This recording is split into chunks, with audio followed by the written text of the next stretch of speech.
Bonjour à tous, on se retrouve pour un nouveau tutoriel. Aujourd'hui on va parler de la fonction cumul. Donc je vais vous montrer en fait deux méthodes pour obtenir un cumul de longueur dans le but d'avoir des linéaires, etc. Donc d'abord avant ça, pensez à vous abonner à la chaîne, hein, c'est important si vous ne me connaissez pas. Je m'appelle Vincent Caviotto, je suis dessinateur projeteur en bâtiment, donc je fais des outils, formation AutoCAD et aussi des plans, donc béton armé. Donc on voit tout de suite pour ce cumul comment ça marche concrètement. Alors d'abord, ce que je vais faire, je vais vous faire un petit coffrage vraiment très rapide. Voilà, ce coffrage on va le supprimer. Oh là, ça je vais supprimer aussi, voilà. J'ai fait une petite bêtise. Donc, juste pour vous montrer, hein, ça, imaginons, hein, ce sont des murs. Ok. Là, je vais créer une porte quand même. Donc, je vais très vite, hein, je vous renvoie à la fonction des raccourcis que j'utilise, si ça vous intéresse, de faire des choses comme ceci. Donc, il y a des petites astuces cachées, vous voyez, les calques automatiques, etc., etc. Donc, ça va très très vite. Mais moi, ce qui m'importe, c'est de vous montrer d'abord ce cumul. Donc là, j'ai des lignes. Ça, je vais le supprimer, voilà.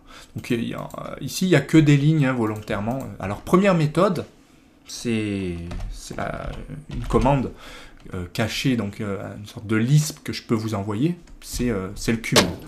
Alors, cumul, simplement, vous allez sélectionner les lignes. Par exemple, là, je veux savoir le linéaire de tous mes murs. Donc, je sélectionne tout ou partie de ce que je veux sortir, quoi. Vous faites entrer et automatiquement il vous dit que la longueur totale est de temps.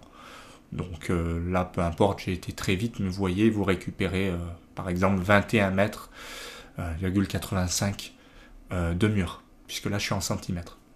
Ok, donc ça c'était une première méthode. La deuxième méthode, c'est, je vous l'enverrai aussi si vous en avez besoin, c'est un Lisp qui s'appelle TAD. TAD, c'est pour charger en fait le Lisp. Alors là, c'est un petit peu différent. Ce qui est bien, c'est que lui, il va vous permettre de sélectionner et vous voyez à mesure ça apparaît. Donc vous avez la longueur ici, totale, qui apparaît. Donc celui-là, il est pas mal parce que vous voyez, j'ai la même chose, mais à tout moment, vous pouvez faire Shift et désélectionner et vous voyez, ça revient en arrière. Vous pouvez désélectionner des choses alors qu'avec Cumul, une fois que vous avez cliqué sur valider et que vous avez affiché votre total, vous ne pouvez pas. Donc après, à vous de choisir lequel vous préférez, mais celui-là est vraiment pas mal. Vous voyez, je peux cliquer et à mesure, ça m'affiche les dimensions. Donc voilà pour ces deux méthodes. Alors juste pour finir, oui, si vous utilisez TAD, il faut bien penser à fermer, mais pas que, c'est-à-dire qu'il y a un Lisp, donc une commande TAD pour afficher cette fenêtre, mais si vous ne voulez pas qu'elle se réaffiche, parce que si là vous recliquez une ligne, elle va s'afficher, il faut faire TAD R comme reset. Donc là vous faites R, et quand vous sélectionnez, il n'y a plus rien qui s'affiche. Ça, c'est important, sinon, à chaque fois que vous cliquerez une ligne, vous aurez ça qui viendra polluer votre écran, je dirais.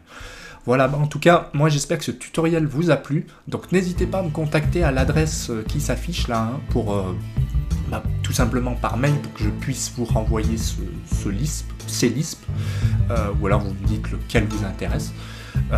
Et puis n'hésitez pas aussi à mettre un petit j'aime, à commenter, ça fait toujours plaisir. Pensez à vous abonner, c'est important, parce qu'il y a beaucoup d'aides ou de tutoriels comme ça qui tombent. D'ailleurs, je vous invite à regarder toutes mes playlists, puisqu'il y a beaucoup d'aides et d'astuces de projeteurs qui vous feront gagner un temps précieux.